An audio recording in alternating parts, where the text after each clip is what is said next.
Juan capítulo 17, versículo 21. Nada más como paréntesis, le damos la bienvenida a los hermanos que vienen de Ensenada, a su maestra, a los alumnos. Ensenada, mi tierra natal, de ahí soy originario y pues es la Cenicienta del Pacífico, así se le llama. Así que si algún día ustedes quieren pasar unas buenas vacaciones, vaya a Ensenada y llévese a sus pastores. Amén. De pasadita. Juan capítulo 17, versículo 21. Una iglesia indestructible. Ponga atención. Para que todos sean uno. ¿Cuántos deben ser uno? Todos sean uno. Como tú, oh Padre, en mí y yo en ti. Que también ellos sean uno en nosotros, para que el mundo crea que tú me enviaste. Vamos a guardar silencio, niñas. Hey. Silencio. De nuevo. Para que todos sean uno, como tú, oh Padre, en mí y yo en ti. Fíjense, Jesús pone el ejemplo de él y el Padre, que son uno. Que también ellos, esto es nosotros, sean uno en nosotros, para que el mundo crea que tú me enviaste. En esta oración Jesús está intercediendo y también nos está invitando a que nos integremos a la gracia y al concepto de la Trinidad.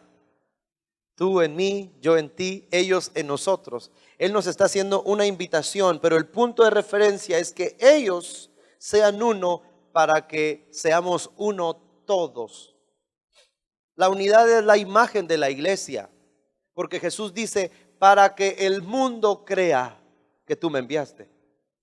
Una de las razones por las cuales la sociedad puede creer en la iglesia, dentro de muchas características, una y muy indispensable es la unidad de su gente, la unidad del cuerpo.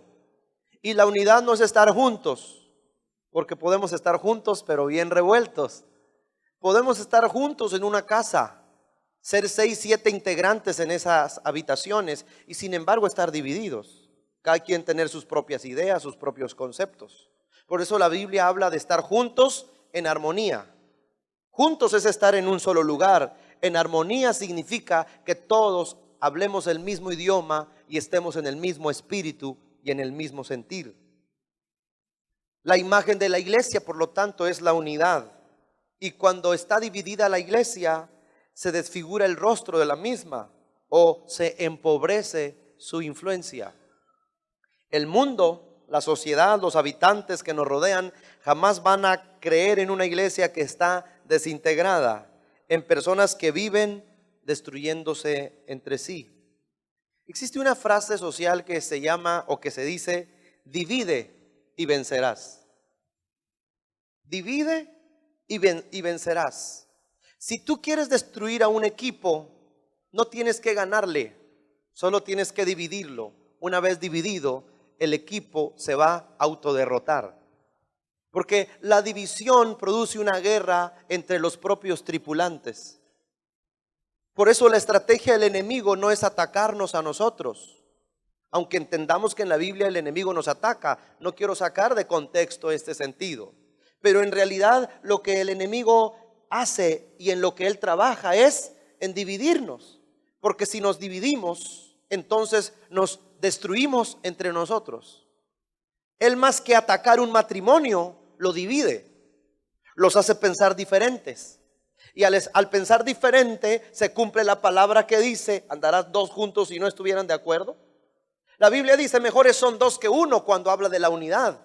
Pero aunque haya 2, si no están de acuerdo, aquello va a producir guerra. Por eso el enemigo, más que atacar directamente para destruir a la familia o para destruir una organización o la propia congregación o la iglesia en sí, él va a usar la influencia de la división. Es provocar que un hermano esté en contra de otro hermano, que una hermana esté en contra de otra hermana, que el esposo esté en contra de la esposa, que los hijos estén en contra de los padres, que los padres estén en contra de los hijos. Si él provoca esa división, La guerra para él ya está ganada. Él solamente se va a sentar en su silla mecedora a comerse sus palomitas satánicas y mirar cómo nos devoramos y nos destruimos los unos a los otros. La Biblia registra dos citas. Solo quiero que ustedes la apunten, no la vean, porque ahorita vamos a abrir otras citas. Pero escuche lo que Jesús dijo en Juan 8:44, porque el diablo es destructivo. Dice Juan 8:44, ustedes son de vuestro padre el diablo y hacen los deseos de vuestro padre, porque él fue homicida desde el principio y no se ha mantenido en la verdad. Jesucristo registra una característica de Satanás y dice que él es un homicida, un destructor, un aniquilador. El padre de la división produce destrucción. Y luego dice en 1 de Juan 3:12, no como Caín, que era del maligno y mató a su hermano. Cuando la Biblia registra en Génesis que Caín mató a Abel, no revela Génesis lo que revela Juan. Porque Juan revela que cuando Caín mató a Abel es porque Caín pertenecía al maligno. Cuando yo mato a un hermano, y ahorita voy a hablar en ese contexto, es porque mi padre, el que me conduce, el que influye en mí, es Satanás. El odio, el resentimiento, el rencor, la venganza, el coraje no viene patrocinado por Dios. Tiene otro patrocinador y está claro en las Sagradas Escrituras. Quiero que vayan conmigo a Génesis capítulo 3 para entender este aspecto. Génesis 3. Recuerde el principio del enemigo: divide y vencerás. Génesis capítulo 3. Versículo 1. Génesis 3:1 dice, pero la serpiente era astuta. Ahí está hablando de Satanás y está hablando de su astucia. Quiero que volvamos a comprender el término astucia. Satanás no se presentó como destructor, se presentó como alguien astuto. Y con esa astucia creó una división. Dice, pero la serpiente era astuta más que todos los animales del campo que Jehová Dios había hecho, la cual dijo a la mujer, con que Dios les ha dicho, no comáis de todo árbol del huerto. Y la mujer respondió a la serpiente, del fruto de los árboles del huerto podemos comer. Y dice el 4, entonces la serpiente dijo a la mujer, no moriréis, sino que sabe Dios, o sea, Dios se les está ocultando algo, que el día que coman de ese árbol serán abiertos vuestros ojos. Eso no te dijo Dios, te ocultó una verdad. Él es el padre de la mentira, pero recuerden que Él es astuto. ¿Qué significa esto? La peor desintegración y la peor división de una persona en esta tierra es estar dividido y peleado con Dios. En ese entonces, Eva, Adán y Dios eran uno, estaban íntegros. Dios bajaba y caminaba y platicaba con ellos y conversaba y convivía. Entonces Satanás, siendo astuto, lo que provocó fue una desintegración y obró en sus palabras una división mental en el corazón de Eva. Porque lo que está haciendo Satanás es poner a Eva en contra de Dios. Y está haciéndola que cuestione lo que Dios le ha dicho, porque probablemente lo que Dios le dijo no es verdad. Hay cosas ocultas que Dios no te quiso decir. Es que tú no sabes de Él, yo sí lo conozco. Y ese es el peor de los problemas. La peor desintegración de una persona es estar separada de Dios, enojada o tener conceptos equivocados de lo que Dios es. Mucha gente cree conocer a Dios, pero realmente no lo conoce. Hay personas que empiezan a cuestionar todo lo que Dios dice y eso es el enemigo detrás. Muy bien, cuestiona, sí. ¿Ves? No es cierto, ¿ves que no? Ándale, ajá. Es mentira lo que dijeron, es mentira lo que te dijo el pastor, el hermano, no es cierto. Mira, ves, la Biblia la escribieron los hombres, no la escribió Dios. Te quieren engañar, te quieren lavar el cerebro. Es poner al hombre en contra de Dios. Si el enemigo puede hacer que yo cuestione a Dios, puedo cuestionar toda su creación. Porque el paso subsiguiente es enemistad contra su esposo. Por eso cuando la Biblia habla de yugo desigual, Cuando la Biblia habla de yugo desigual, está hablando de no desintegrar el principio de la unidad. Si un musulmán se casa con otra musulmán, pues dentro de lo malo están bien, porque piensan igual, tienen las mismas ideas. Si un borracho se casa con una borracha, en el fondo yo sé que está mal, pero entiéndame, están bien, pues los dos se van a emborrachar juntos y van a ir al infierno juntos. La Biblia, cuando habla del yugo desigual, es que no estés con alguien que piensa diferente a ti, porque a partir de ese momento en realidad no vas a crear un matrimonio, vas a anticiparte a una guerra toda la vida.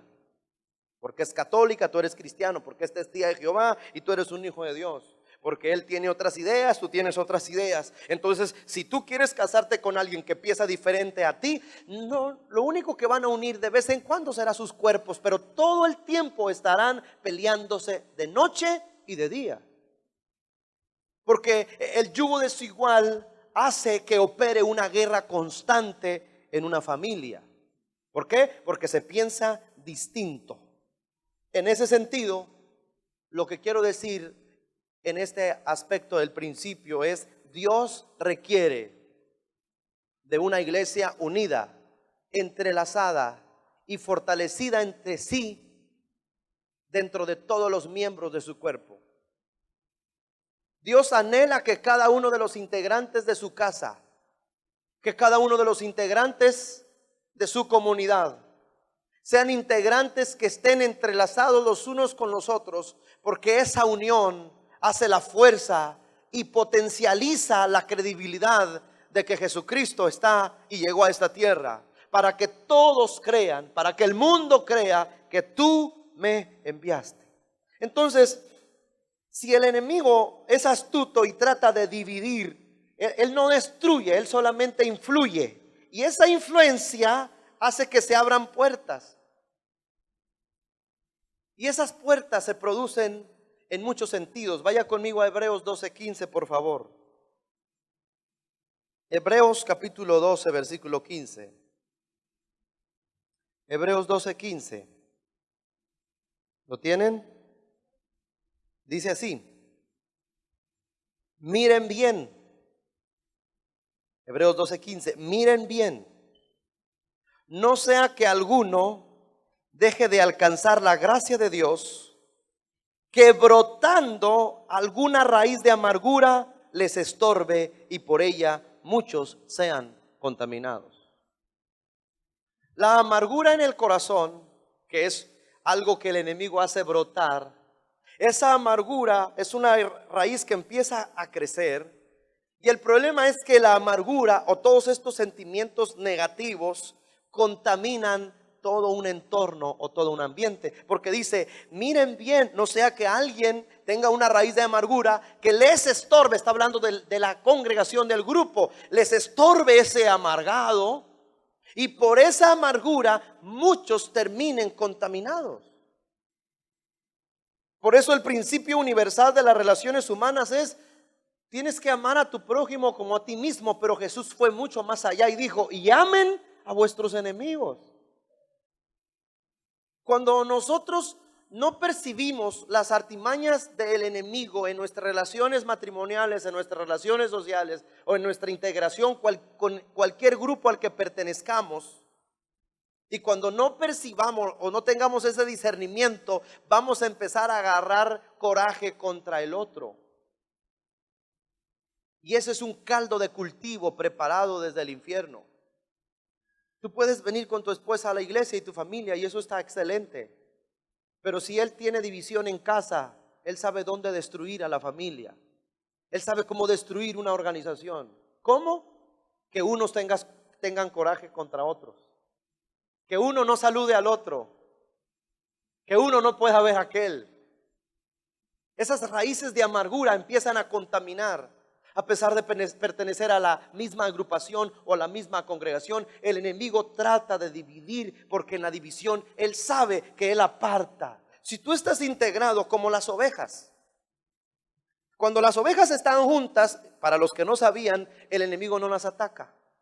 Hablando de león o cualquier fiera, cualquier animal salvaje, nunca va a atacar a una manada. Pero lo que sí hace es asustarlas por una razón. Si vienen 100 ovejas, solo por seguir la parábola de Cristo, el león rugiente va a venir a rugir, no a atacar. Y viene a asustar, entonces salen corriendo todas en conjunta, pero por ahí hay la descuidada que se queda medio atrás. En otras palabras, con el rugido divide. Y aquella que se queda apartada y sola e indefensa, entonces esa es la que ataca y es la que se devora. ¿Me estoy explicando? Hay gente que mientras se mantenga en el cuerpo de Cristo, en unidad con sus hermanos, en unidad con Dios, en relación y en su vida devocional, no puede el enemigo porque está unida. Pero cuando una persona deja de orar, deja de leer la Biblia, empieza a cuestionar todo en la iglesia, deja de asistir de vez en cuando, esa oveja se empieza a apartar del grupo, me estoy explicando. Y entonces así la quiere el enemigo para devorársela. Porque cuando está sola, entonces planta semillas de amargura, de destrucción, de no te aman, no te quieren, mira a tu esposo, mira a tus hijos, no te comprenden, mira a la iglesia, mira a los hermanos, mira a tu familia, mira a tu papá, porque estás apartado del grupo. Y entonces al estar solo, entonces eres plato fuerte y delicioso para la destrucción. Pero en la unidad es imposible que el enemigo pueda destruir a un grupo. Es imposible. Porque la Biblia menciona que mejor son dos que uno. Y luego explica en Eclesiastés, porque si uno cae, el otro lo levanta. Pero hay del solo. Ahí habla de una agrupación. Es mejor dos, porque si uno cae dentro del grupo, el mismo grupo lo levanta, lo anima, lo reconforta. Pero hay del solo. Porque en la soledad el enemigo actúa y destruye. ¿Por qué? ¿Por qué usted cree que Judas se suicidó? Dos razones. Primera, por unas cuantas monedas. Dejó al maestro. Como mucha gente deja al Señor por unas monedas. Prefieren las monedas de la tierra que la eternidad en el cielo. Número dos, si usted ha considerado la historia de Judas y que la mayoría pues le tiramos tierra, y como ya está muerto, pues a muertito hay que tirarle tierra. En realidad se da cuenta que Judas cometió un error que no cometió Pedro, porque Pedro también lloró amargamente y negó al maestro. ¿Estamos de acuerdo? Pero Judas se fue y se quedó solo y se alejó de los 11. Pedro no, aunque lloró, fue con el grupo agachada la cabeza. ¿Qué creen, hermano? Negué al maestro, me dijo que lo iba a negar, ¿qué hago? Yo me imagino a Juan abrazándolo. Y algún que otro ahí quisquilloso, ¿para qué andas de bocón pues? Te dijimos, pero está bien, hombre, no pasa nada, tú sabes que el maestro te ama. Pero eran 11 y Judas se alejó del grupo. Y fue pieza para devorar. El peor de los peligros de una persona no es la equivocación, es alejarse de la agrupación que lo puede mantener fuerte y lo puede mantener unido. Por eso la Biblia habla del cuerpo de Cristo, de la iglesia. Dios no tiene hijos solitarios. Dios no participa en personas que quieran trabajar por sí mismas y por su propia cuenta. Dios siempre bendice a los que están bajo autoridad, a aquellos que están en un grupo, que pertenecen a su iglesia, que obedecen, que siguen principios, que están dentro. No aquellos que trabajan por sí mismos, que no quieren que nadie les diga nada, que no quieren rendirle cuenta a nadie porque yo sé lo que hago, yo sé cómo me muevo. No te confundas, porque eso te puede dar raíces de soberbia, de orgullo, de arrogancia. Y desde ahí el enemigo comenzó, dice la Biblia, que Satanás, hasta que se vio orgullo en ti y soberbia en tu corazón, y caíste del cielo, oh lucero, hijo de la mañana. Porque no solamente es odio y tristeza y rencor y nadie me quiere, también es yo me creo más que los demás. ¿A mí qué me puede enseñar esa hermana? ¿A mí cómo me va a ministrar? Tú me vas a ministrar a mí, hello. O sea, tú a mí. O sea, y luego que te estén ministrando y tú, no recibo. No. Que ore el profeta por mí, entonces es otro nivel. Con toda soberbia te vas a quemar en el infierno. Y ya hablé del infierno la semana pasada para aquellos que no se acuerdan. Porque el espíritu de la unidad es un espíritu de humildad, de sencillez y de amor. Ahora, ¿qué es un asesino serial? Alguien que come mucho maizoro. Eso se me ocurrió ahorita. Pero lo que es no tener nada que hacer, ¿verdad? Vaya conmigo a Mateo 5. Mateo 5, versículo 21. Un asesino serial es aquel que mata a uno y a otro, pero con las mismas características. ¿Me explico? Cuando andan buscando un asesino serial es porque ese siempre deja su huella marcada en algo, ¿no? Los mata de una forma, los asesina de algo, de una misma forma, ¿no? A mismas personalidades. Escúchame bien lo que dice en la Biblia, Mateo 5, 21, ¿lo tienen? Pongan mucha atención. Dice, oyeron que fue dicho a los antiguos, no matarás, y cualquiera que matare será culpable de juicio. ¿Cuál es el punto de referencia que Jesús está tomando para explicar lo que va a explicar? ¿Qué dice el 21? Ustedes escucharon que fue dicho a los antiguos, no matarás, y cualquiera que matare será culpable de juicio. Ven, Pavel, párate aquí, mijo. Jesús está usando un punto de referencia. Voltea a ver a los hermanos. Él es el punto de referencia. Jesús va a explicar un aspecto de una parábola y va a explicar aspectos del comportamiento humano dentro del cuerpo de Cristo. Pero Jesús va a usar un ejemplo. Dice, ustedes escucharon que se les dijo a los antiguos, no matarás, y cualquiera que matare será culpable ¿de qué? ¿Cuál es el punto de referencia que Jesús está usando? ¿A quién? A un asesino. ¿Estamos de acuerdo? Porque el que mata es Jesús va a explicar el carácter ético, moral y espiritual, pero va a usar un punto de referencia a un asesino. Ustedes escucharon que matar era culpable de juicio, es matar, asesino. Ahí quédate, Pavel. Pero dice el 22, pero yo les digo que cualquiera que se enoje contra su hermano será culpable de juicio, y cualquiera que diga necio a su hermano será culpable ante el concilio, y cualquiera que le diga fatu quedará expuesto ¿a dónde? Al infierno. Ven, Eduardo Montero, por eso te escogí, porque te me agachaste. Aquí ponte, hijo. Quiero explicar esto. Él mata gente con pistola y armas. Él mata personas con palabras. Porque Jesús dice, cualquiera que le diga a su hermano fatuo, cualquiera que le comente, cualquiera que le guarde resentimiento a su hermano, también es un asesino. Para Jesús, en el cuerpo de Cristo y en la integración de la iglesia, no hay diferencia entre alguien que mata con una pistola y alguien que usa las palabras para destruir a alguien. ¿Me estoy explicando? Entonces, a lo mejor él puede ser un asesino serial, pero también él.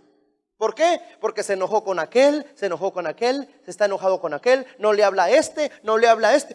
Lleva muchos muertitos. Se pueden sentar, le damos un aplauso a mis hermanos. No la van a agarrar en serio.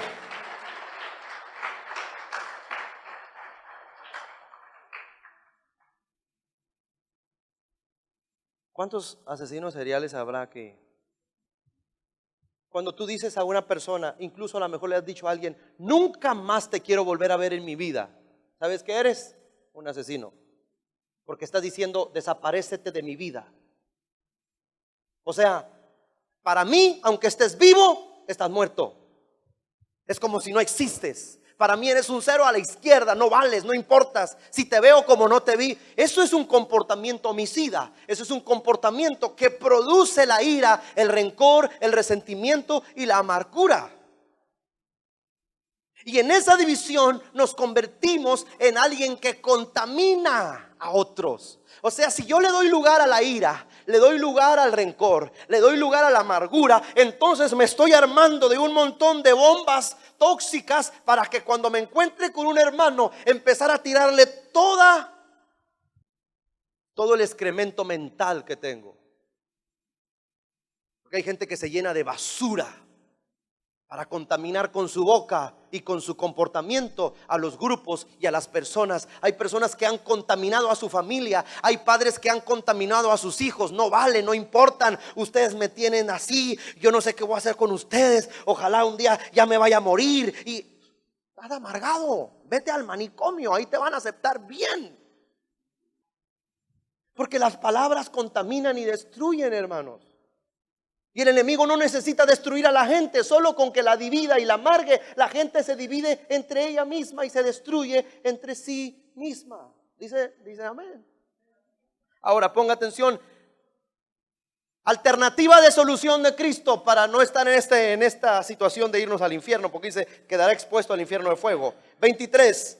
Por tanto, si traes tu ofrenda al altar y ahí te acuerdas que tu hermano tiene algo contra ti, ahí te acuerdas, el Espíritu te lo revela, que tu hermano tiene algo contra ti. Fíjense lo que dice: deja ahí tu ofrenda delante del altar y anda, reconcíliate primero con tu hermano y entonces ven y presenta tu ofrenda. Me gusta esta parte, porque Jesús está diciendo, si tú tienes problemas con alguien, alguna persona, sea tu hija, tu esposo, tu hermano, tu hermana en Cristo, si hay una diferencia entre ustedes y tú vienes a presentar tu ofrenda a la casa, al altar, y te acuerdas que tu hermano tiene algo contra ti, el principio es, yo no recibo ofrenda ni adoración de alguien que tenga odio y rencor en su corazón. No hay aplauso, canto de júbilo o palabra de bendición que llegue al cielo cuando en mí hay, no puedo ver a este. Ay, ¿por qué vino aquella hermana? Ay, tan gorda que me cae, qué bárbaro. ¿Para qué vino? Señor, pero yo te alabo. Al techo llega si acaso tu voz o la mía. Entonces el Señor dice, si tú te acuerdas que tu hermano tiene algo contra ti porque lo ofendiste o hubo una diferencia, deja tu ofrenda no en el altar, guárdala. Y luego dice, reconcíliate primero. Imagínense, yo ofendo a mi esposa, le digo un montón de cosas en la casa y llego a la iglesia. Pero me siento mal porque le dije cosas. La solución más cobarde, ir a orar. Perdón por el término. Porque es más fácil decir, Padre, yo no le tenía que decir nada a mi esposa, Señor, pero pues no me quiso dar tamales, tú sabes, Padre. ¿Cómo le hago, Señor? Le dio los elotes a Loret, Señor. Qué fácil, le pido perdón a Dios porque ofendí a mi esposa. ¿Sabe cuál es la respuesta de Dios? Mi hijo, a mí usted no me dijo nada, no me hizo nada. Si el problema no lo tiene conmigo, Él te manda con el hermano ofendido. Dice, vaya y reconcíliate primero con tu hermano, no con Dios. Porque lo más fácil es pedirle perdón a Dios. Lo más difícil es tragarme el orgullo y decir, me equivoqué. No tendría que haber dicho lo que te dije. Perdóname, mi amor. Eres el amor de mi vida. Eso es lo más difícil, porque cuando está el coraje y el resentimiento, la lógica es venir, Señor, y te prometo que ya no voy a decir esas cosas a mis hijos. No, usted vaya y pídale perdón a sus hijos, a su esposo, a su esposa, a su hermano. Jesús está diciendo que el principio de la reconciliación es la reconciliación de unos con otros. Y que el cuerpo queda sanado no porque pasamos al altar a pedir perdón. Un cuerpo sano es cuando entre sus integrantes, si alguien hizo un daño, va y lo repara primero. Es que es como un principio tan básico en las relaciones sociales. Usted abrió, usted cierra. Usted encendió, usted apaga. Usted abrió la llave, usted la cierra. Usted ensució el pato, usted lo limpia. Usted ofendió, usted pide disculpas. Usted hizo daño, usted repara el daño. O sea, a la iglesia no es un caparazón de gente que tiene cobardía para pedirle perdón al otro, para decir, no, si no se atreve usted a disculparse, no se preocupe, el Señor lo perdona. No, no lo va a perdonar. La Biblia dice que no lo va a perdonar. Y yo sé que me ven con cara incrédula, pero no lo va a perdonar. Vamos a Mateo, capítulo 6. Como que medio quisieron aplaudir, pero sí se cebó. Mateo 6. Mateo 6, ¿lo tienen? 14. Mateo 6, 14, ¿lo tienen? Fíjense cómo dice, no lo dije yo, lo dijo Jesús, nuestro Señor. el Hijo de Dios. Mateo 6:14. Porque si no perdonan a los hombres, ¿a quiénes? Porque si no perdonan a los hombres sus ofensas, pero si perdonan a los hombres sus ofensas, os perdonará también a vosotros vuestro Padre Celestial. Mas si no perdonáis, dice el 15, a los hombres sus ofensas, tampoco vuestro Padre les va a perdonar las suyas. ¿Es un principio bíblico o no? O sea, no me traigas tu ofrenda, primero reconcíliate. Es que no lo puedo perdonar. Si no perdonas, dice Dios, fácil, no te perdono. Esa es la cláusula del perdón en el reino de Dios. No, es que ¿cómo lo voy a perdonar? Es que otra vez 70 veces 7. O sea, nunca dejarás de perdonar al hermano. Es que ya son muchas las que me ha hecho. Pues todas las veces tienes que perdonar. Pero es que no puedo. No te preocupes, cuando usted venga a pedirme perdón, tampoco lo perdono. Es la cláusula. Diga conmigo, si yo no perdono, Dios no me perdona. Pregunto, ¿cuál será la consecuencia si Dios no nos perdona? Vivir en pecado. ¿Y la consecuencia de vivir en pecado cuál es?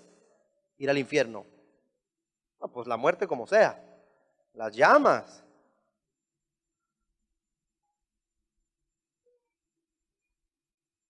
Entonces, si me ofenden o yo ofendo, tengo que reparar los daños con la persona. Porque es lo que la Biblia dice, reconcíliate primero y luego vienes y adoras con tu ofrenda. Pero luego el versículo que seguía era, ponte de acuerdo con tu adversario entre tanto que vas en el camino. Ponte de acuerdo, platica, dialoga, discúlpate, pídele perdón, dile que no debiste haber dicho esto o aquello. ¿Qué produce un matrimonio? Por ejemplo, ¿qué produce un matrimonio en pleito? Le voy a decir algo que produce y es fatal. Dice la Biblia que las oraciones son estorbadas. O sea, lo peor de estar enojado con la esposa o el esposo, lo peor de ello no es que tengo orgullo y no le puedo hablar y quién sabe si le pido. Lo peor no es eso. Lo peor es que nuestras oraciones tienen barreras. La presencia se ausenta. Eso es lo peor. Eso lo dice en Primera de Pedro 3:7. Ahora quiero enseñar este último principio para entrar en una dinámica hermosa. Vaya conmigo a Primera de Pedro 3:11. Primera de Pedro 3:11. ¿Lo tienen? ¿Qué dice Primera de Pedro 3:11? ¿Qué tenemos que hacer? Apártense del mal, haga el bien. Y luego, ¿qué sigue diciendo? Busque la paz. ¿Y qué? Busque la paz y sígala. Pónganme atención. La Biblia, cuando habla de la armadura del creyente, que es la armadura de Dios, habla de la coraza de justicia, el cinto de la verdad, todo eso. ¿Alguien más o menos se ubica con lo que estoy diciendo? Es la armadura del soldado. Pero cuando habla de la paz, habla de los pies. Pónganse las sandalias o el apresto de la paz. O sea, la paz en la figura del arma o de la armadura del soldado de Dios. La paz está representada ¿en dónde? En los zapatos. Pongan atención. Y la Biblia dice, busquen la paz y síganla. De hecho, cuando habla de predicar el evangelio, dice, cuán hermosos son los pies de los que anuncian la paz. En otras palabras, si la Biblia dice que busquemos la paz, es porque la paz no vendrá a nosotros. Puede venir, pero la paz en realidad, ¿qué hace? Se busca. Y luego hay otro texto que dice, en cuanto dependa de vosotros, estar en paz con todas las personas. Por ejemplo, allá está José Luis sentado. Yo estoy aquí. Él y yo nos peleamos el viernes. Nos dijimos un montón de cosas. Fíjense bien. Y la Biblia dice, busca la paz y síguela. ¿En dónde está la paz, dijimos? En los pies. Significa que estos cuantos metros de aquí hasta donde está José Luis son la distancia que tengo que recorrer para acercarme a él y pedirle disculpas. Eso significa que yo, ¿qué hice? busqué la paz. Pero si yo digo que me busque, si quiere, sino que se aguante. Yo aquí estoy, no me voy a mover. O sea, si él sabe que estoy mal, ¿verdad? Que venga, aquí voy a estar, aquí. No, la paz no se espera. La paz se busca. Uno se incita en el espíritu a buscar estar en paz. ¿En dónde está la paz? En los pies. Salgo de mi lugar, busco a la persona y le digo, hermano, quiero estar en paz contigo, porque la Biblia dice, a paz nos llamó el Señor. Pero qué curioso lo que dice, busque la paz y síguela. Y luego hace una referencia, porque sin santidad nadie verá al Señor. Vaya conmigo a Romanos 16. Romanos 12:16. Ayúdame, por favor. Romanos 12:16.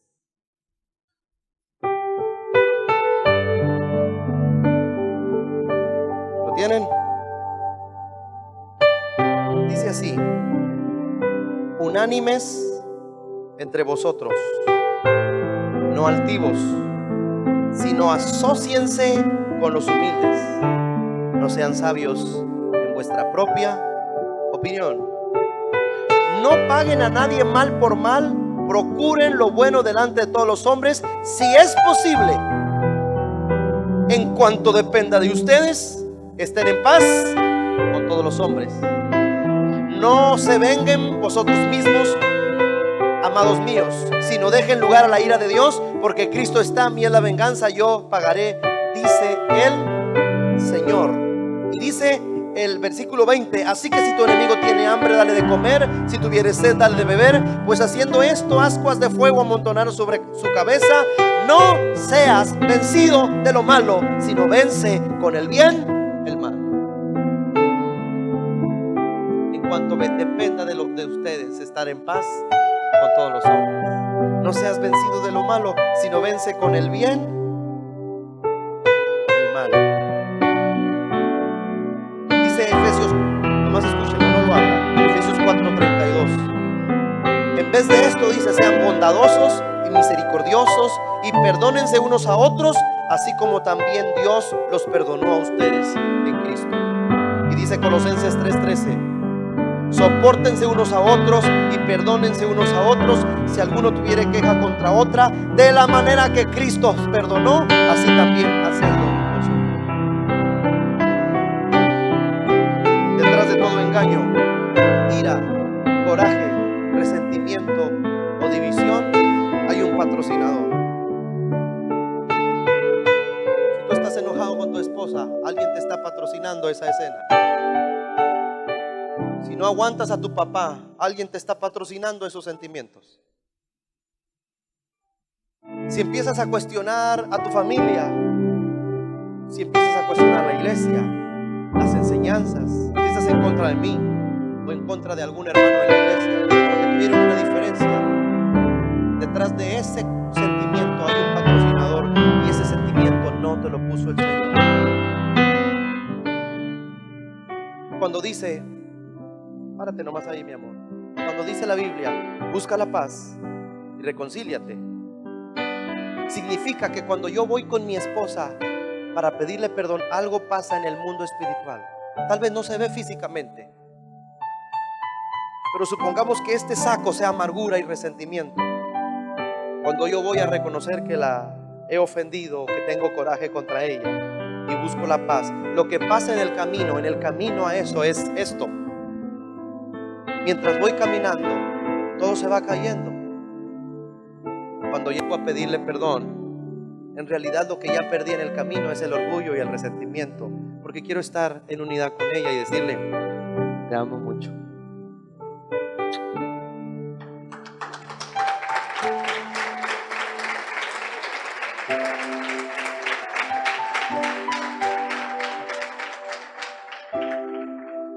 ¿A qué hora sales por el pan? ¿O por el PRI? No es cierto. Van a salir, Morena. No es política esto, hermanos. Pero si queremos un cambio, hermanos, la Biblia dice que la iglesia primitiva, y termino con esto. Apáguenme por favor las luces de aquí, nomás para crear un ambiente de paz. La Biblia dice que los hermanos de la iglesia primitiva compartían el pan juntos. ¿Sabe cuál es la representación de ese pan? Era un pan de paz. Era un pan de reconciliación. Nosotros tenemos la ceremonia de la Santa Cena. También hay una ceremonia en la iglesia que se llama lo que es el lavatorio de pies. Pero hay una ceremonia también que casi no... Es más, aquí en la iglesia es la primera vez que lo vamos a hacer. Y es el pan de la comunión. No, siento mucho movimiento, no quiero que se me esté moviendo nadie, por favor. Este es un momento muy importante y muy serio. Muy serio. Y es para edificación de la iglesia. No se me pongan nerviosos. Esto es algo voluntario. Pero es algo que edifica la iglesia. En la iglesia nadie es perfecto y todos nos equivocamos. Ponme atención. Ese pan que tú trajiste, esas galletas, y quiero que me traiga el pan que trajo para los que no tienen pan y necesitan compartirlo con alguien. Es para que busques la paz con alguien. Pero si tú dices, pastor, es que tengo que buscar la paz con 4, pues reparte las galletas. Vayan sacando sus galletas, su pan, no sé. En paz, mis hermanos, sin murmullo, en silencio, por favor.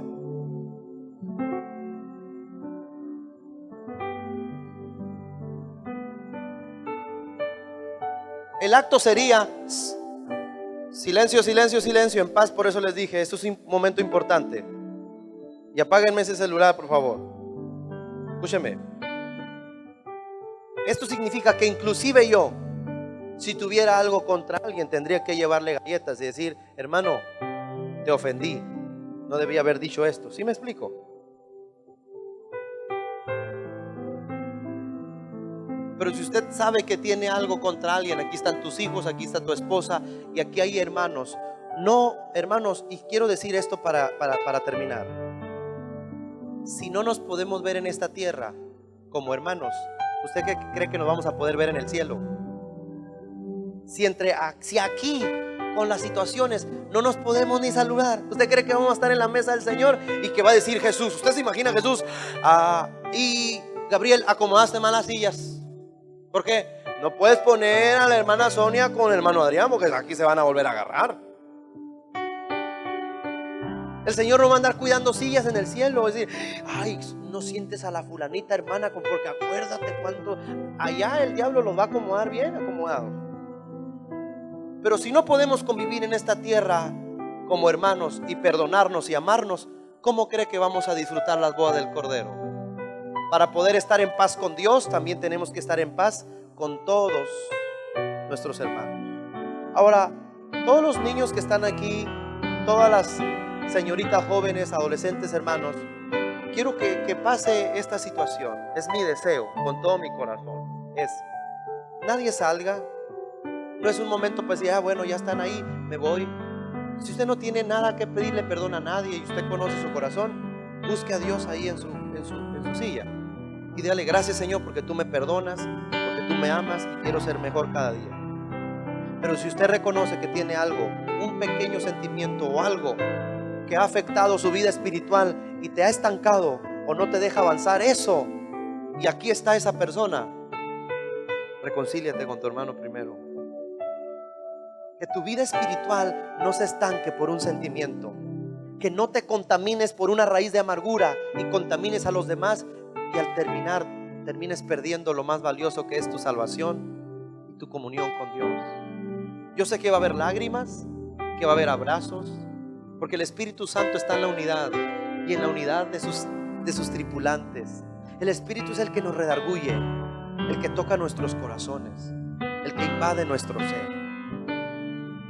Así que les pido que nos pongamos de pie en este momento.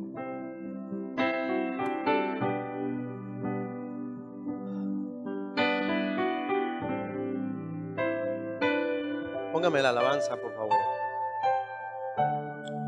Cierre sus ojos un momento, cierre sus ojos. Y repita conmigo esta oración. Padre,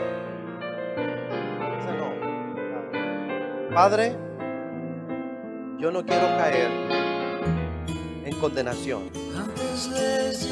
Tu palabra dice que en cuanto dependa de mí, tengo que estar en paz con todos los hombres. Y en este momento, yo rechazo de mi vida todo orgullo, todo resentimiento, toda amargura. Y voy a dar el paso para reconciliarme con aquellos que debo hacerlo. Porque es lo justo, porque es parte de mi santidad y es parte de mi compromiso como iglesia de estar en unidad. En el nombre de Jesús. Amén. En este momento, si tienes a alguien ahí cerca que tienes que darle ese pan, esa galleta y decirle: hermano, aquí te entrego esto, te comparto esto, quiero compartir el pan de la comunión y pedirte perdón, discúlpame.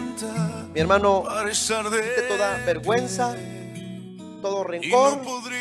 Mientras camine, busque la paz y sígale. Y una cosa va a suceder: un peso de tinieblas, de dolor y de tristeza van a caer de tu cuerpo y de tu alma, y te vas a sentir liberado, te vas a sentir liviano y vas a poder caminar en la paz del Señor. Así que es el momento, iglesia, de hacerlo en el nombre de Jesús.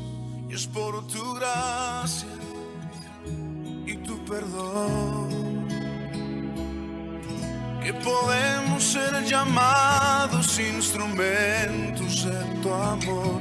Y es por tu gracia y tu perdón.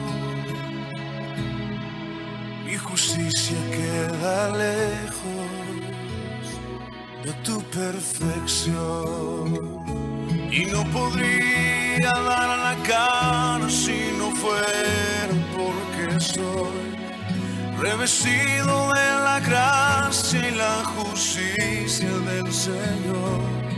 Si me vieran tal cual soy, se enterarían que es Jesús. Lo que han visto reflejado en mí tan solo fue su luz. Y es por tu gracia y tu perdón que podemos ser llamados instrumentos de tu amor. Y es por tu gracia y tu perdón y justicia que